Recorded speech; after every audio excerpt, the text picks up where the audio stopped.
শাহবাগে সড়ক অবরোধ করে বিক্ষোভ করছেন প্রাথমিকের নিয়োগ প্রার্থীরা। তাদের সরিয়ে দেওয়ার চেষ্টা করছে পুলিশ। ঘটনাস্থলে আছেন রিপোর্টার জুমান সাদিক জ্যাভলিন। সরাসরি যুক্ত হচ্ছি তার সাথে।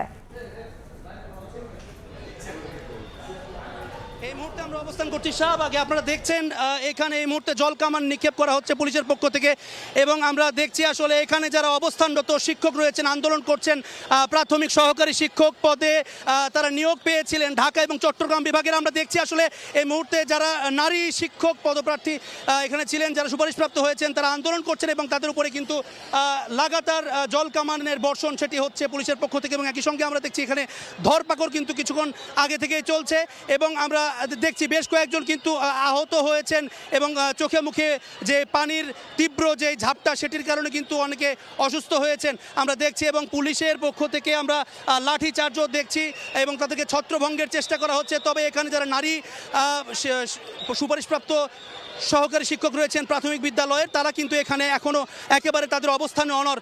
এখানে আমরা দেখছি তারা আসলে যে রাজপথ শাহবাগের মোড়, তারা দুপুর 2টার কিছু আগে অর্থাৎ 1:45 থেকে তারা যে মূল সড়কের মূল মোড় শাহবাগের সেই মোড়ে অবস্থান নিয়েছে এবং অবরোধ করেছিল সড়কে। সেখানে আমরা দেখছি প্রথম দিকে তারা স্লোগান দিচ্ছিলেন এখানে, এবং তারপরে তাদের সঙ্গে পুলিশ কিন্তু চারদিক থেকে তাদেরকে ব্যারিকেড দিয়ে রেখেছিল, এবং এক পর্যায়ে হঠাৎ করে পেছন থেকে ধরপাকড় শুরু হয় এবং উত্তেজনা তৈরি হয়। এরপরে আমরা দেখেছি যে জলকামান নিক্ষেপ সেটি শুরু করে দেয় পুলিশ। এছাড়া আপনাকে জানিয়ে রাখি যে টানা 8ম দিনের মতো আজকের এই আন্দোলন কর্মসূচি চলছে। প্রাথমিক সহকারী শিক্ষকদের এই যে যাদের নিয়োগ বাতিল হয়েছে 6 ফেব্রুয়ারি উচ্চ আদালতের রায়ের মাধ্যমে, তারা কিন্তু তারপর থেকেই গত 8 দিন ধরে রাজপথে আন্দোলন চালিয়ে আসছেন। একই সঙ্গে গতকালকে তারা গিয়েছিলেন মিরপুরে, সেখানে প্রাথমিক শিক্ষা অধিদপ্তরের মহাপরিচালকের সঙ্গে কথা বলেছেন, এবং সেখানে তিনি যেটা আশ্বাস দিয়েছেন তাদের যে আইনি যে লড়াই সেটি কিন্তু অধিদপ্তরের পক্ষ থেকে চলছে, এবং আপিল শুনানির ব্যাপারে তারা প্রত্যাশা করছেন একটি সুষ্ঠু একটি সুরাহা হবে এই বিষয়ের। তবে কোনো আশ্বাসে আসলে এই আন্দোলনকারী শিক্ষক যারা রয়েছেন তারা আশ্বস্ত হতে পারছেন না, কেননা তারা বলছেন অনেক উপযুক্ত প্রমাণ থাকার পরেও, এবং যে প্রথম 2 ধাপ একই নিয়োগ বিজ্ঞপ্তির প্রথম 2 ধাপের সুপারিশপ্রাপ্তরা চাকরিতে যোগদান করেছেন, তবে তারা যোগদান করতে পারছেন না। এটি আসলে 3টি মন্ত্রণালয়ের কাছ থেকে সুপারিশ প্রাপ্ত হওয়ার পরে ফল প্রকাশ করা হয়েছে। এত কিছুর পরেও যেহেতু তাদের বিপরীতে রায় গেছে, তাই তারা আশ্বস্ত হতে পারছেন না মন্ত্রণালয় কিংবা অধিদপ্তরের কোনো কথায়। এছাড়া আমরা দেখেছি গতকালকে তারা সেই ঘেরাও কর্মসূচি সেটি কিন্তু করেছিলেন অধিদপ্তরে, এবং আজকে সকাল 10টার পর থেকেই শাহবাগ জাতীয় জাদুঘরের সামনে তারা অবস্থান নিতে শুরু করে। দর্শক আপনারা দেখছেন আসলে এখানে নারী পুলিশের মাধ্যমে কিন্তু এখানে আটক করা হচ্ছে যারা আন্দোলনরত রয়েছেন এখানে, তাদেরকে আপনারা সরাসরি দেখতে পাচ্ছেন। এবং জাতীয় জাদুঘরের সামনের যে সড়কটি ছিল, যেই সড়কটি যান চলাচল করে না, সেখানে কিন্তু তারা সকাল 10টা থেকে অবস্থান নেওয়া শুরু করেন, এবং বেলা প্রায় 1:30 পর্যন্ত সেখানেই তারা অবস্থান কর্মসূচি পালন করছিলেন শান্তিপূর্ণভাবে, এবং বিভিন্ন স্লোগান তারা দিচ্ছিলেন।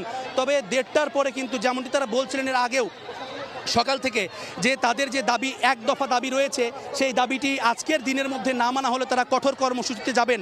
এবং আমরা দেখলাম ঠিক দুপুর 1:30টার পরেই কিন্তু তারা সেখান থেকে ঘোষণা দিয়ে এই সড়ক অবরোধের জন্য শাহবাগ মোড়ে এসে অবস্থান নিয়েছিলেন, এবং মোটামুটিভাবে আধা ঘন্টার কিছু বেশি সময় এখানে অবরোধ করে রাখার পরে তাদেরকে পুলিশের ব্যারিকেডের মাঝে ঘেরাও করে রাখা হয়, এবং এক পর্যায়ে পেছন থেকে তাদের পাকড়াও শুরু করা হয়, এবং তখনই উত্তেজনাটি ছড়িয়ে পড়ে। এরপর আমরা দেখেছি যে জলকামান সেটি কিন্তু প্রয়োগ করা হয়েছে এই বিশেষ করে যারা নারী শিক্ষক যারা ছিলেন তাদের উপরে। তারা রাস্তায় বসেছিলেন এবং তাদেরকে ছত্রভঙ্গ করার উদ্দেশ্যেই মূলত এই জলকামান প্রয়োগ। তবে আমরা দেখছি আসলে এখানে এই নারী শিক্ষক আন্দোলনরত যারা শিক্ষক রয়েছেন তারা কিন্তু তাদের অবস্থানে অনড়, এবং দাবি আদায় না হওয়া পর্যন্ত তারা যেটি বলছেন যে তারা সড়ক অবরোধ ছাড়বেন না এবং তারা রাজপথ ছাড়বেন না, সেই দাবিতে কিন্তু তারা এখনও অনড় আমরা দেখছি।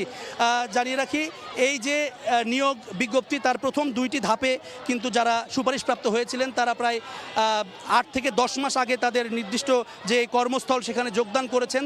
তবে এই যে 6531 জন সুপারিশপ্রাপ্ত হয়েছিলেন তৃতীয় ধাপে, যারা ঢাকা এবং চট্টগ্রাম বিভাগের 21 জেলার, তাদের ক্ষেত্রে 6 ফেব্রুয়ারি কিন্তু রায় যেটি হয়েছে সেটি তাদের নিয়োগ বাতিল করা হয়। ইতোমধ্যেই তারা নিয়োগপত্র হাতে পেয়েছিলেন 18 নভেম্বর এবং তাদের ফল প্রকাশও হয়েছে অন্তর্বর্তী সরকার ক্ষমতায় আসবার পরে 5 আগস্টের পরেই কিন্তু তাদের যেই ফল প্রকাশ সেটিও হয়েছে এবং এই ফল প্রকাশে যে প্রজ্ঞাপনের জটিলতা রয়েছিল সেই বিষয় নিয়েও কিন্তু তিনটি মন্ত্রণালয় অর্থাৎ আইন মন্ত্রণালয়, গণশিক্ষা ও প্রাথমিক ও গণশিক্ষা মন্ত্রণালয় এবং জনপ্রশাসন মন্ত্রণালয়, 3টি মন্ত্রণালয়ের সঙ্গে সুপারিশ করে তারপরে কিন্তু ফল প্রকাশ করা হয়েছিল। এরপরেও আসলে তারা বলছেন যে এই রায়টি তারা মানছেন না। তো এই ছিল এখনো পর্যন্ত আমার কাছে শাহবাগ মোড় থেকে প্রাথমিক সহকারী শিক্ষকদের আন্দোলনের সবশেষ খবর।